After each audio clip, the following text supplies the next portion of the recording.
एक इंडिया के बड़े फेमस यूट्यूबर हैं, सोचो मजाक मजाक में फंस गए बेचारे। उन्होंने सोशल मीडिया की तरफ देखना बंद कर दिया, शूट करना बंद कर दिया, क्लास चलाना बंद कर दिया, बोलना बंद कर दिया। एक बार ट्रॉल हुए और हमने 1 लाख के बार गिनना शुरू बंद कर दिया। सोचो मतलब हिंदुस्तान में मैं शायद पहले नंबर पे होऊंगा हमला होने के मामले में, कहीं तो पहले नंबर पे हूं। अरे तुम सोचो मेरी जगह अगर तुम अपने आप को रखो तो तुम तो दोबारा बोल ही ना पाओ पूरे सोशल मीडिया पे। अवध हो जा, अवध हो जा, अवध हो जा। अब यही सब उल्टी सीधी बातें मैं करता हूं, इनका कलेजा पड़ जाता है कि यार देखो फिर देखो फिर देखो फिर उल्टी सीधी बोल रहा है।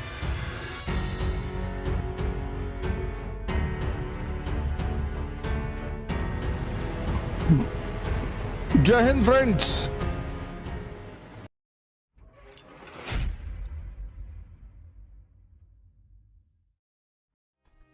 सोचो मैं 4 घंटे सोता था इलेक्शन में, 2 बजे से सुबह 6 बजे तक।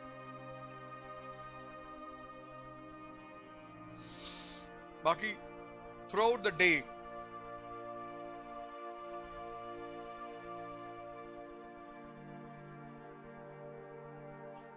मेरे साथ में लोग, कोई बेहोश हो जा रहा है, कोई गिर पड़ रहा है, कोई कह रहा अब नहीं चल पाई। अबे मैंने कैसे नहीं चला?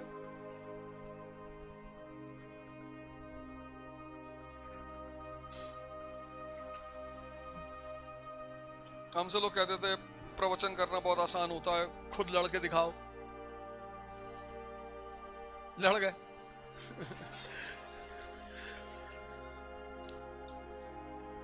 और ऐसा लग रहा था कि पूरे इंडिया में मैं अकेला चुनाव लड़ रहा हूं। पूरे सोशल मीडिया पे अवध हो जा, अवध हो जा, अवध हो जा।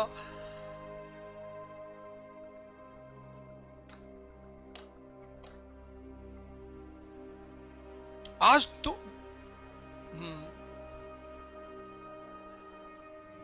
कैसे बात करें? बिल्कुल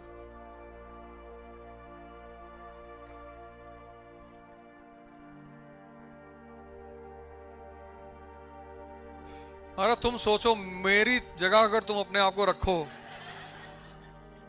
तो तुम तो दोबारा बोल ही ना पाओ। नहीं, मैं तो जंगल का नियम फॉलो करता हूं। मैं जानता हूं जो दहाड़ रहा है वो शेर है और जो भौंक रहा है वो कुत्ता है। तो जब मुझे क्लियर है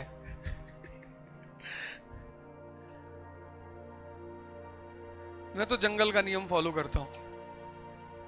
और जब बुराई करने का पैसा मिलता हो, मतलब तुमने एक वीडियो बनाई उस पर 6 लाख व्यू आ गए तो उसका 50,000 रुपए तो बन गया ना। तो उसने तुम्हारी बुराई करने के लिए थोड़ी तुम्हें ट्रोल किया, उसने पैसे कमाने के लिए ट्रोल किया। और ट्रोल किसको करेगा? अब गयास को थोड़ी करेगा। कौन है गयास? ट्रोल उसको करेगा जिसको सोशल मीडिया का एल्गोरिथम पकड़ रहा है। AVA तुरंत आ गया अवध। तो नानी सी बात है, तुम अवध ओझा को ट्रोल करोगे? भाई आज IITN बाबा है तो उसे क्यों लोग पकड़ के ले आ रहे हैं? उससे कोई कुछ जानना चाहता है? नहीं, वो सोशल मीडिया के एल्गोरिथम पे आ गया है। आई तुरंत आ जाता है IIT बाबा। अब इसमें जो लोग इस बात को नहीं समझते हैं,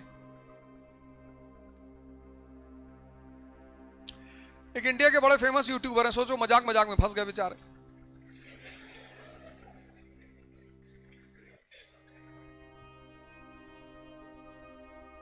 तो अब जो इस खेल को नहीं समझता है वो तो डिप्रेशन में चला जाता है। मैं तो इतने लोगों को जानता हूं, उन्होंने सोशल मीडिया की तरफ देखना बंद कर दिया, शूट करना बंद कर दिया, क्लास चलाना बंद कर दिया, बोलना बंद कर दिया।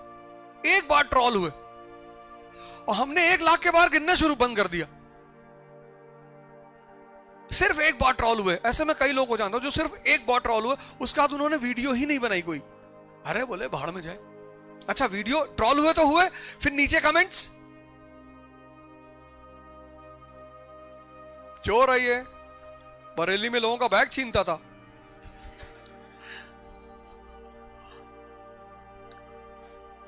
ये तुम्हारा कोई वीडियो आ गया बाजार में, तुम ट्रॉल हो गए किसी बात को लेकर। अब तुम ट्रॉल की एक खासियत है, जब तुम ट्रॉल होते हो तो मैंने देखा 98% लोग YouTube खोलना ही नहीं चाहते। भैया गाली दे रहे हैं। अच्छा उसके नीचे कमेंट्स होते हैं, 600 कमेंट्स होते हैं, 800 कमेंट। तो मैं अक्सर लोगों से पूछ लेता हूं, जैसे कोई ट्रॉल हो गया तो भैया वो बहुत बुरा ट्रॉल कर दिया है। अच्छा मैं कहता हूं कितने कमेंट है नीचे? 700 कमेंट। अरे कोई दिक्कत नहीं, 1 अरब 50 करोड़ के देश में अगर 1 लाख लोग तुम्हारे दुश्मन नहीं तो तुम मरे हुए हो। मिनिमम 1 लाख तो तुम्हारा दुश्मन होने चाहिए।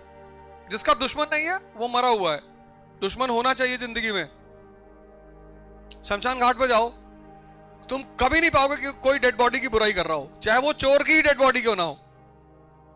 और सारे आदमी को शमशान घाट में क्या कहा जाता है? स्वर्गवासी हो गए। ये चोर था भैया, हाँ तो क्या हुआ, स्वर्गवासी हो गए। चोर कैसे? इसको तो नरकवासी होना चाहिए। पर सर तुम देखो शमशान में सबको स्वर्गवासी कहते हैं। एक तो मरने के लिए 2 टर्म है, एक निधन यानी धन का लॉस। कौन सा धन? कॉन्शियस, यानी मेन धन वही है कॉन्शियस। और दूसरा कहते हैं स्वर्गवासी। तो स्वर्ग कौन सी जगह है? हैप्पीनेस की जगह है। तो मरने के बाद थॉट्स बंद हो गए, यानी परमानेंट हैप्पीनेस के मोड में आ गया आदमी, इसलिए स्वर्गवासी कहते हैं। कभी तुमसे इंटरव्यू में पूछ ले तो ये बात बता देना कि चूंकि चेन ऑफ थॉट्स रुक जाते हैं एंड थॉटलेसनेस को हैप्पीनेस से जोड़ा जाता है, इसलिए मरे हुए आदमी को स्वर्गवासी कहा जाता है, चाहे वो कोई भी बैकग्राउंड का हो। चाय पी लूं यार। तुम सोचो, मतलब हिंदुस्तान में मैं शायद पहले नंबर पे हूंगा हमला होने के मामले में, तो कहीं तो पहले नंबर पे हूं।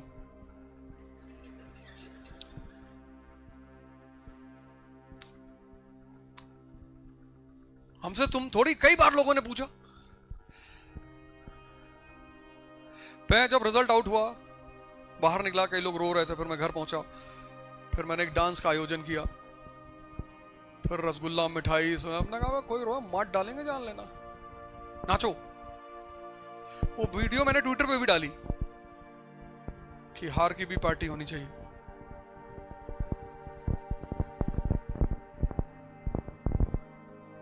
और क्यों नहीं होनी चाहिए? तुम्हारे कहने से मैं रोऊंगा जाके? कितने लोग थे जो डिप्रेशन में चले गए? हमारे दोस्त हैं, वो भी इलेक्शन लड़ रहे थे, दिल्ली हार गए। He was crying in the evening, रो रहे थे।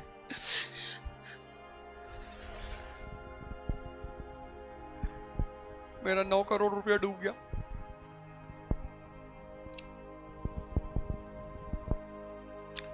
पर इस जिंदगी में तुम्हारे साथ सिर्फ तुम रहते हो।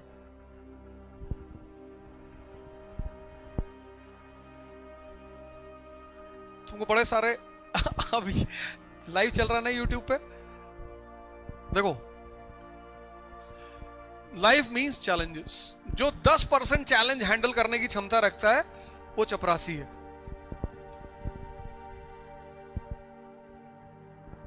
जो 20% चैलेंज हैंडल करने की क्षमता रखता है वो क्लर्क है। जो 40% चैलेंज हैंडल करने की क्षमता रखता है वो बाबू है, थोड़ा सा हायर वर्जन ऑफ क्लर्क। जो 50% चैलेंज लाइफ में हैंडल करने की क्षमता रखता है वो ऑफिसर है, आईएएस ही मान लो। जो 70% चैलेंज हैंडल करने की क्षमता रखता है वो पॉलिटिशियन है। और जो 100% चैलेंज हैंडल करने की क्षमता रखता है वो भगवान है। कि ले आओ चैलेंज, कहां है? ला रहे हैं भैया।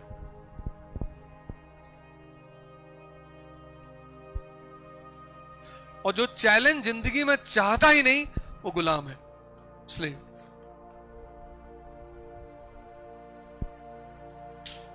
कोई दूसरा कहेगा तो वो उठेगा। उस चैलेंज नहीं चाहिए, गुलामी करवा लो। और जो 100% चैलेंज झेलना चाहता है वो भगवान है। कहता लाओ चैलेंज कहां है?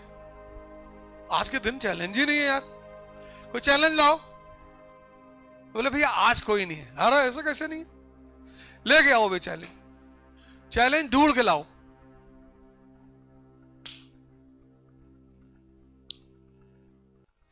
और तुम इससे भागना चाहते हो। तुम्हें ऐसे, एक मिनट, तुम्हें ऐसे ऐसे कॉन्सेप्ट्स बताए गए कि जिंदगी में खूब पैसा कमा लो, फिर एक अच्छा सा मकान, फार्म हाउस बनवा लेना, फिर वहां पड़े रहना, अजगर हो बे। अजगर हो जो वहां जाके पड़े रहोगे। अरे कभी चले गए, 1-2 दिन रह आए, घूम आए। अब तुम आज डिसाइड कर लो कि तुम्हें कितना % चाहिए। दुख नहीं, दुख तो होता ही नहीं, चैलेंज। इसकी जिंदगी बड़ी मस्त है, सिर्फ 10% चैलेंज।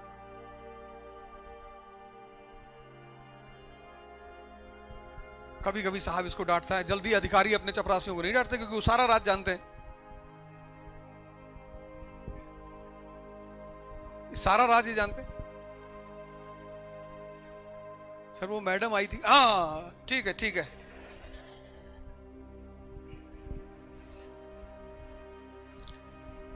इनकी जिंदगी बड़ी मस्ती से कटती है। साहब जाते वक्त 1000-2000 दे ही देते, रख लो, कीप इट हैप्पी। ओ सर, कैप वैप लगा के ऑफिस के बाहर बैठा रहता है आदमी।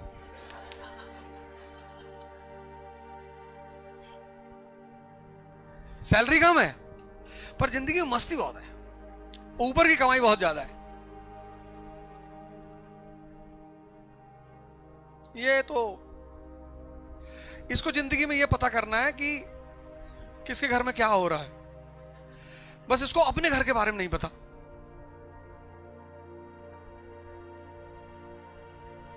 ये इसका थोड़ा सा अच्छा वर्जन है, ये तो शानदार वर्जन है, और इसके तो कहने ही क्या, लाजवाब, एक्सीलेंट है। और अगर तुम भगवान बन गए फिर तो, पर इससे भागो मत, इससे बिल्कुल मत भागो।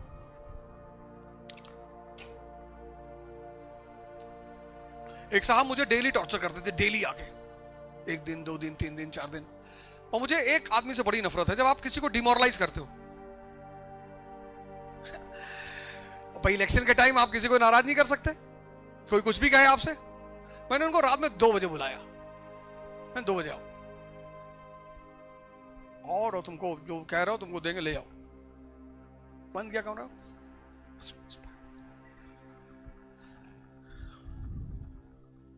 फिर बाहर निकाला, मैंने किसी को बताना नहीं। फिर वो बंदा जहां भी मुझे मिले मैं कहूं, और मैं कोई दिक्कत,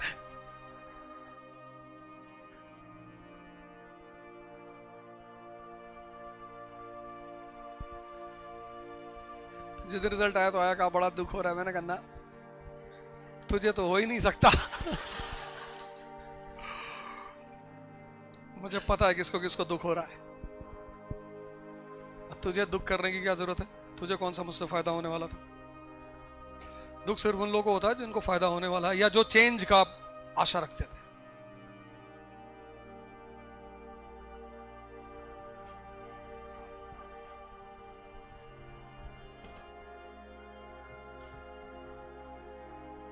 सोशल मीडिया को जो लोग नहीं समझ पा रहे, उनकी हालत बहुत खराब है। प्रेजेंट इंडिया में बहुत सारे लोग हैं जो नहीं समझ पाते इसके सिस्टम को, इसके सिनारियो को, ये कैसे काम करता है।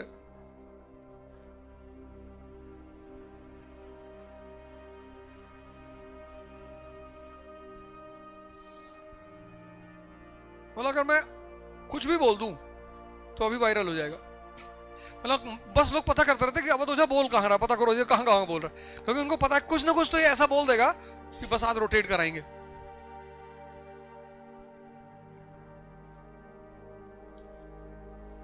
ठीक है, अच्छी बात। अब कुंभ पे जो मैंने आज बताई, आज से पहले तुमने कभी डिस्कस किया था इसको? अब ये ट्रॉलर्स आज सब पकड़ लेंगे, आज धंधा मिल गया सब। कहते भैया इसका काम चलता रहे, भगवान ये ऐसे पढ़ाता रहे, हमें मटेरियल मिलता रहे।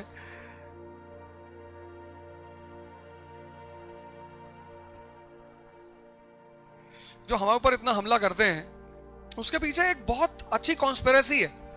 ये जो मैं गीता वगैरह पढ़ा रहा हूं ना, उससे एक लॉबी है इंडिया में। तुम ये मत समझना ये जो मुझे ट्रोल कर रहे हैं ये मेरे ओरिजिनल दुश्मन है। ये तो दुश्मन है ही नहीं, मेरे दुश्मन ये नहीं है, इनको तो पीछे से फंड दिया जाता है कि क्यों गीता पढ़ा रहे हो, पैसा कमा रहे हो, नहीं यूट्यूब पे फ्री है, फिर क्यों पढ़ा रहे हो? पढ़ा इसलिए रहा हूं कि बबन प्रीत जैसे लड़के, मेरे इलेक्शन में था 2 महीने तक लड़का पंजाब का, जलालाबाद का, मैंने कंडीशन रखी थी कि मेरे इलेक्शन में जो आएगा वो अपने माँ बाप से लिखा के लेके आएगा। मुझे पेरेंट्स वो चाहिए थी परमिशन कि हाँ जी मेरा लड़का आपके साथ रहेगा। तो एक लड़का था आदित्य यादव, लखनऊ से आया था, वो अपने मम्मी पापा से, अभी मैं उसके घर भी गया था।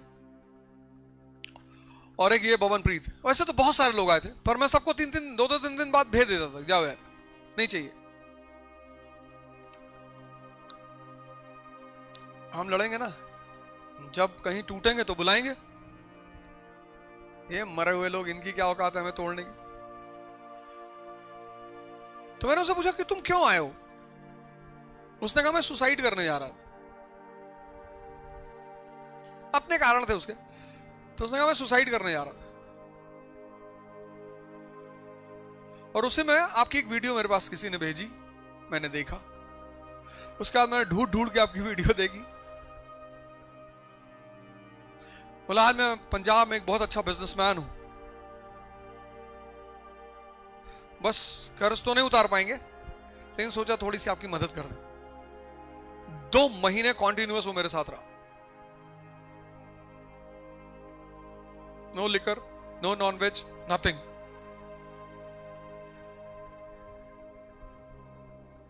तो ये तो तुम देखते हो ना ट्रॉलर्स को, जो ये मेरे ऊपर हमला करते हैं, इनके बॉस तो कहीं और बैठे हुए हैं। वो कहते हैं जब तुम पैसा नहीं कमा रहे हो गीता पढ़ा के, तो क्यों पढ़ा रहे हो?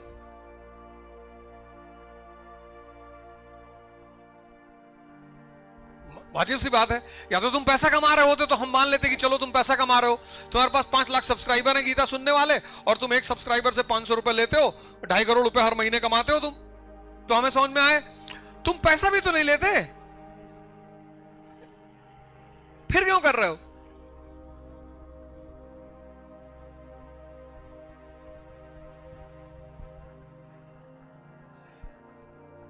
अब इस क्लास में इतने सारे लोग बैठे, आज जो मैंने समझाया, अगर ये 2 लोगों को सिर्फ बात समझ में आ गई होगी और उन्होंने इंप्लीमेंट कर लिया, तो उनका जीवन बदलेगा कि नहीं बदलेगा? नहीं बदलेगा? बदलेगा। 6 महीने बाद मेरी सेना में 2 नए लोग शामिल हो जाएंगे, और अभी तो 1789 को दोहराना है ना। बहुत लोग इंडिया में परेशान है, यहां क्रांति नहीं होता है, सर इस देश में रेवोल्यूशन नहीं हो रहा है, कभी नहीं हुआ सर। तो इनकी ये भी इच्छा पूरी कर दें, एक करवा ही डालते हैं भाई, किसी की तमन्ना अधूरी क्यों रह जाए? कोई भी तमन्ना, रेवोल्यूशन नहीं हो रहा, रेवोल्यूशन नहीं करेंगे ना, रेवोल्यूशन क्यों टेंशन ले रहे हो? 1917 लेनिनग्राड पे कब्जा। अब यही सब उल्टी सीधी बातें मैं करता हूं, इनका कलेजा बढ़ जाता है कि यार देखो, फिर देखो, फिर देखो,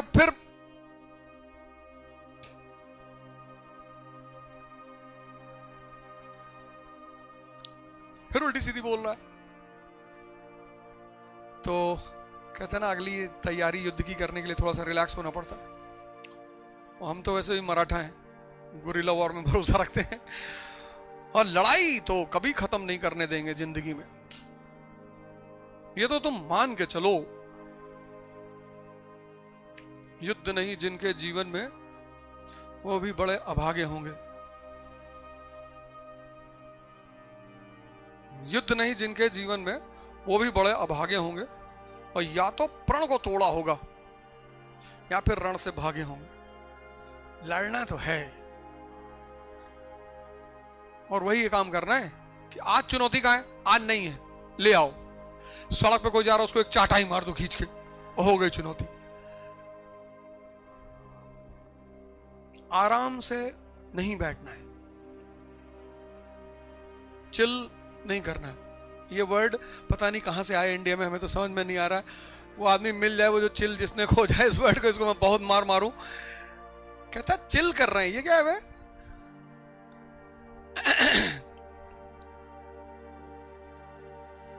चिल करने जा रहे हैं, कैसे करोगे? नहीं क्या करोगे चिल में? नहीं बस चिल करने जा रहे हैं। अबे तो कुछ तो करेगा ना चिल में। चिल करने जा रहे हैं। इस वर्ड को हटा दो जिंदगी से। युद्ध करना है, वॉर, और सब कुछ करना है, कुछ छोड़ना भी नहीं है। एक अच्छा इंसान बनना है, एक अच्छा पत्नी बनना है, एक अच्छी बेटी बनना है, सब करना है, कुछ भी छोड़ना नहीं है। एक अच्छा माँ बनना है, एक अच्छा फादर बनना है, एक अच्छा हस्बैंड बनना है, बनना ही बनना है। तो तुम्हारी शादी हो गई यार, तुम अपनी लड़की का, पत्नी का मोबाइल चेक कर रहे हो, उसका मैसेज चेक कर रहे हो, लानत है तुम पे। तो अपने आप को शीशे के सामने खड़ा होकर 5-6 चांटा मारा करो।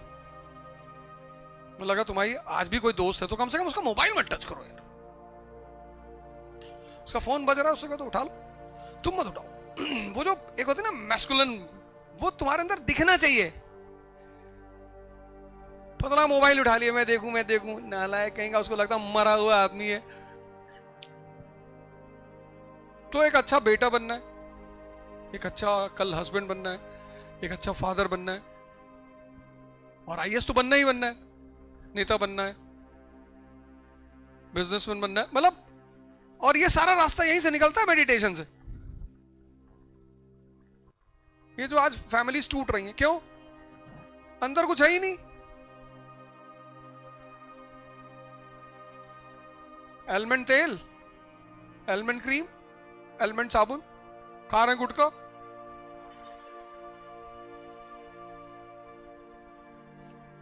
अब तुम्हारी वाइफ को अगर कुत्ते ने दौड़ा लिया और तुमने कुत्ते को उठा के उसे पकड़ लिया, जा, तो उसको लगा यार सही आदमी शादी हुई है यार। और तुम्हारी वाइफ को दौड़ा लिया और तुम ही पेड़ पे चढ़ गए,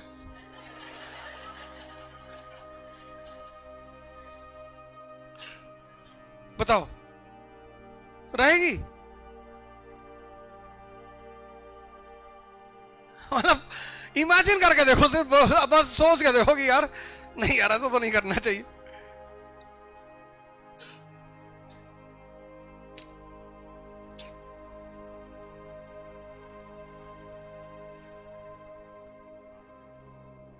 सुसाइड रेट्स बढ़ रहे हैं, लड़के सुसाइड कर रहे हैं, मैरिड। उसकी वजह यह है कि यार चैलेंजेस डेली है। अब उन चैलेंजेस को तुम्हें सिखाया तो गया नहीं ये सब करना, तुम्हें वो पढ़ाया गया, तुम्हें चैलेंज फेस करना नहीं सिखाया गया। And life is everyday challenge.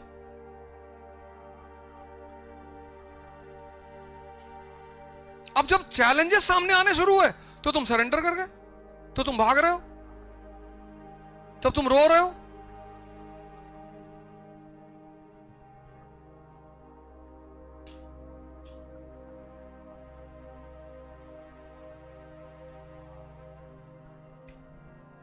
तो सब कुछ करना है, ऐसा नहीं कि कुछ नहीं करना है। मतलब तुम्हारे फादर को तुम्हारे ऊपर फक्र होना चाहिए, यार मेरी बिटिया है यार, कोई बात नहीं,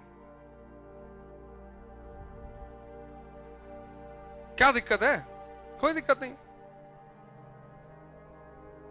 कितनी सारी लड़कियां आज भी अच्छे घरों की लड़कियां जो बाहर पढ़ने नहीं जाती, उनके घर वाले जाने ही नहीं देते, कहते भैया समय अच्छा नहीं चल रहा भैया। तो तुम कितनी लकी हो। मतलब तुम, हमें क्या, हमारी आदत पता क्या है, हमारे पास जो चीज नहीं होती हम उसको सोचते रहते हैं। मर्सिडीज नहीं है, फॉर्च्यूनर तो है ना बे, हाँ फॉर्च्यूनर तो है, लो। सिर्फ कार होना बड़ी बात है। तुम्हारे पास जितनी चीजें हैं पहले तुम उसका तो थैंक यू कर लो। अब शादियों का मौसम चल रहा है तो पुणे में बड़े सारे होटल्स बुक्ड हैं, खाली नहीं है। तो मैं कल जहां रुका हुआ था बड़ा सिंपल सा होटल था, तो फैसल भाई बोले कि अच्छा नहीं आ रहा है, मैंने कहा बहुत अच्छा है। फिर मैं सुबह आ रहा था, एक आदमी सड़क के किनारे लेटा, मैंने कहा देखो इस समय कितनी अच्छी जगह सो रहा था रात में।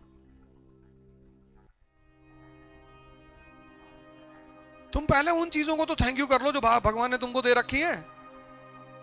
और जब तुम्हें लगे कि भगवान ने तुम्हें कुछ नहीं दे रखा है, आईसीयू चले जाओ किसी दिन, किसी हॉस्पिटल के, बस तुम्हें पता चल जाएगा तुम्हें क्या दे रखा है। जब भी तुम्हें एहसास हो कि तुम्हें मालिक ने कुछ नहीं दे रखा है, किसी सरकारी अस्पताल के इमरजेंसी वार्ड में चले आना।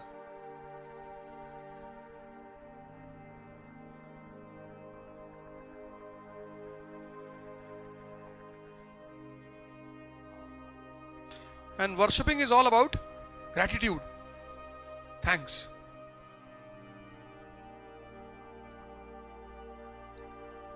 क्यों प्रगति?